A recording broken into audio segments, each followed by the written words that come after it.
So in German we always use machen. It's just machen. Is that right? Machen, Urlaub machen, Geschäfte machen, Spaß machen, Erführung machen. Erführung? Entführung? Entführung. I don't know, I've forgotten my German. He said, it's just machen. You don't need any of this. So let's just get rid of all of it. Let's not do any make or do at all. And he binned it. I said, but we can't just bin this. This is English. He said, no, it's Kaizen. Eliminating waste from the program. And that's what I want to talk to you about this morning, is that maybe a lot of the things that we do are actually wasting their time. We wouldn't be wasting their time if they had to do an exam, a BEC or something. But we are if it's just about doing business in English. So is this an error or is it an innovation? And Jennifer Jenkins, actually, written a great book on English as a lingua franca, says that non-native speakers are making most of the innovations in global business English. Most of them. And we could do worse than listen to what they do and work with that, instead of hammering them with what we've got in the course books. And I remembered a class that I'd taught, a group, French and German, and I did a negotiation with them. And I decided to put them into two groups, the French against the Germans. Yeah, a bit more fun that way. I mean, none of this mingling, the intercultural, no, let's have them against each other. This is more realistic, you know. And what we ended up with was, I noticed that they were very innovative. The Germans were very clever. Maybe you've spotted this if you've done meetings with your students. They didn't use suggestions language or opinions language. Or they didn't say, how about and shouldn't we and wouldn't it be a good idea if, and you know, all those sentence starters that we bore them to death with. And then they never use them anyway, do they? Have you ever taught the language of meetings and then you do a role play and then they don't use it, do they? And you're like, damn it, we spent hours on this. This is what they did do. The Germans. Sorry, sounds like a 40 Towers episode, doesn't it? Just noticed. Don't alienate the audience, Mark. Don't alienate the... You're in Germany. I know. Okay.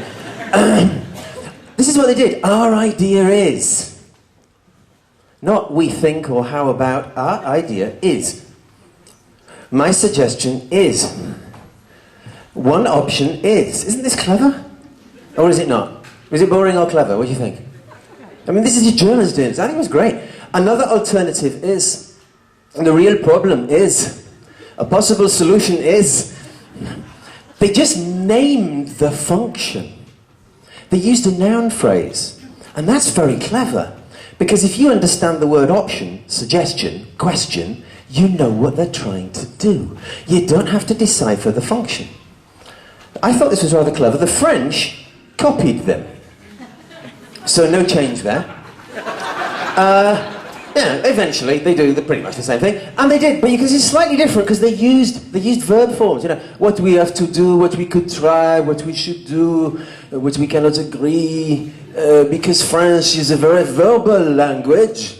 And German, am I right or wrong, is more of a noun, quite a noun-based language? Yeah.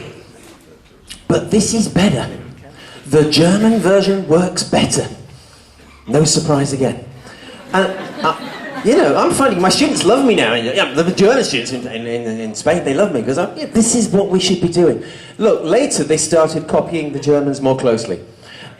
And I looked this up in an applied linguistics book because this is a plenary, after all.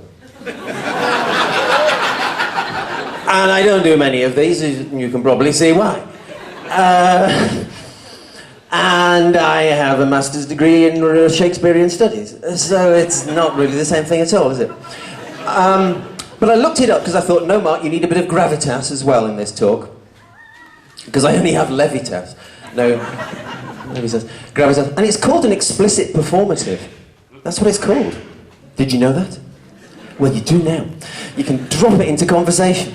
You know, oh, explicit performatives, I suppose. Yeah? That's what it means. You explicitly state what the function is you're doing with the word that you're using. And I thought, yes, that is just so clever. And what happened was that the French kind of caught it virally off the Germans. Because if you put them together long enough, nature takes its course.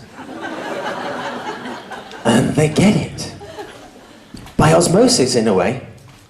And so I started thinking, yeah, right. Then the next lesson I had with Max was on this sort of thing. Are you familiar with this? Hedging. It's called hedging. And apparently it's very important in business English. Apparently. If you look at the corpora, perhaps you've looked at the Cambridge and Nottingham Business English corpus, or the Voice corpus, which is the Vienna, Oxford International Corpus of English, I think. We'll look at those in a minute. They said this is very important. Being indirect, using vague language. What do you think? My Germans don't like this. I said, oh no, but it's very important, it's in all the corpora. They said, what? I said, oh, it's a whole body of English that business people use. They said, what nationality of business people use this?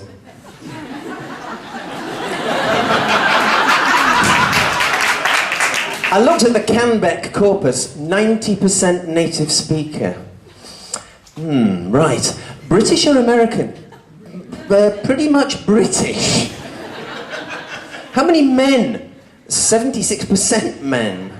Ooh. And mostly senior and middle management. So basically, old British farts. Look at it, I'm afraid, I'm sorry, to be honest, with respect. Well, not at the moment.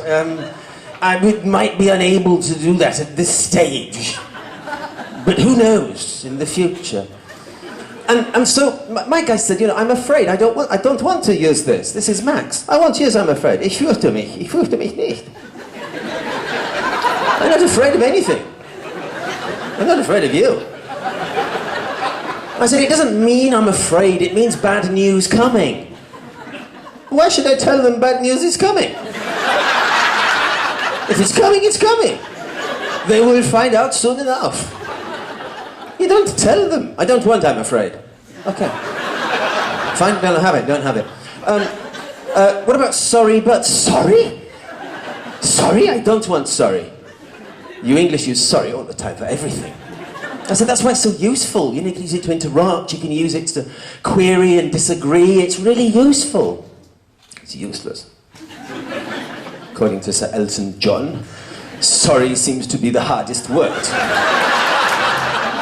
But for you, it seems to be the easiest word. No, I don't want sorry either. So I was like, okay, right, we're running out of hedging language. So I'm going, how about to be honest? To be honest? That suggests I was lying before. Well, what about with respect? Well, that means there was no respect before. Well, no, actually, it usually means what I'm about to say hasn't got any respect. When you say with respect, you usually mean with none, don't you? He said, so it's lying again. I said, well, sort of. And then, we went through all of this stuff. He said, no, because this is British understatement, isn't it? It's a classic thing that we do. And these things... Oh, I've got a laser here somewhere. Where's my laser? Oh, God, where are my glasses? No, glasses to find laser, to find visual aid. Just bear with me a minute. I'm 50, Sue. I know I don't look it, but... Oh, bugger the laser. Right, here we go. Quite, rather, a bit, like, slightly, and all that kind of stuff. We do that a lot in English. You know, British businessman brings up German businessman. Oh, Klaus, yes, we have a slight problem at the factory. Oh, a slight problem. Yes, it's on fire. What? No, nothing to worry about. Nothing at all under control. Just putting out the human resources manager. Take your jacket off. Stamp on it. And it is, isn't it? We don't do it. And he said, no. What do you call these in English, by the way? I said, oh, they're called modifiers. He said, exactly. You use too many modifiers. It's genetic. You're genetically modified. Which is pretty good, actually, thought. Who says the Germans don't have a sense of humour? Oh, hell. You see, he's funny. I love Max. He's just taught me so much. And streamline, that's the thing. Streamline the English that they get. That's the most important thing that we need to learn. He said, Mark, do you know anything at all about lean business? I said, sure. Well, no, not really. Actually, I don't know anything about lean business. He said, look, I said, isn't it about correcting errors and quality? He said, no. It's about avoiding errors. It's about not going into the area where the errors will be. And it's about not wasting time going back to correct errors you shouldn't have made in the first place. I said, that sounds quite clever. He said, it's performance without waste. And a few people at this conference, Cleve Miller, where is he? I think he's going to be talking a bit. There he is at the back. Hello. He's going to be talking about performance-based teaching. And that is what we do. That's what makes business English sexy. That's why we are sexy. We're not general English. Does anybody teach general English here? Well, stop it immediately. Come on, you know it makes sense. This is where it's at. Performance without waste. And I thought, could there be lean language? You know, could there be a lean language that we use that's the same sort of thing? And he said to me all this. He taught me a load of stuff I hadn't got a clue about. You know, Occam's razor. You ever heard of that? Occam's razor. You know, God knows. And lex parsimoniae. The simplest rule is always the one to go for, and all of that. And then he taught me, of course, the old Einstein quote. Everything should be made as simple as possible. But not simpler.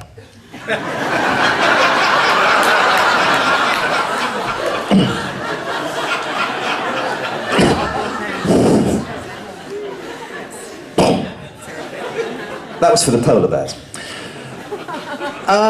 Sorry, it's an in-joke. You have to be an animal rights supporter to understand that one. Yeah. Everything should be made as simple as possible, but not simpler. And then I started remembering classes I'd taught in the past, and where it had worked by being simple. This is the pre-beginners class. You know what I mean by pre-beginners? You know, they weren't ready to begin. Really. You must have had these. They're sort of CEFA -1. You know, you've got to get them up to 0 first. Because they had learnt English before, but then they'd forgotten it and remembered it and forgotten it, and it was all like, you know, what are you do, and where are you live, and how are you do, and they knew they remembered it, but you know, they'd got amnesia and déjà vu at the same time. They knew they'd forgotten it before. But they couldn't remember it again. So it was one of those groups. But they were so nice, and they were, you know, middle-aged. They'd done a lot of business. They knew their trade, but they weren't doing very well, and they were getting bored. And we were using a course book in the days when I used course books. I can't mention the name because I think the publisher's here. It's a very popular course book. It's the lowest level course book you can get in the world. The past simple is not in the book. It might be in the new edition, but it wasn't in the... It might have been the last unit. You know, the very last one, so they could reminisce about the course. Oh, at the end. But isn't it unfair that, you know, for like the first 20 lessons, they were trapped in the present, like a goldfish. You couldn't say, you know, have a good weekend. Oh no, sorry. Are you going? Oh, you're not doing anything in the future, are you? No. Okay. But they weren't even trapped in the present. They were trapped in the present simple, which is, you know, just routines and facts. So they could only talk about routines and facts. So they were like, you know, I found them looking up yesterday and tomorrow in the dictionary desperately, you know, for God's sake, we want to say something. And they were like, how are you yesterday? I am yesterday fine, thanks, and you? Oh, it was pathetic, you know, it was really sad. And they needed a kind of overview. More of an overview, an operational overview. Beginners should go away from lesson 1 being able to talk a bit about the past and the future, even if badly. Even if badly. However, these particular students I discovered, they didn't speak the same language, all of them, and 2 of them did a deal in the break. In the coffee breaks. They did a business deal. In English. I was like, how did you... What's impossible? How did you do this?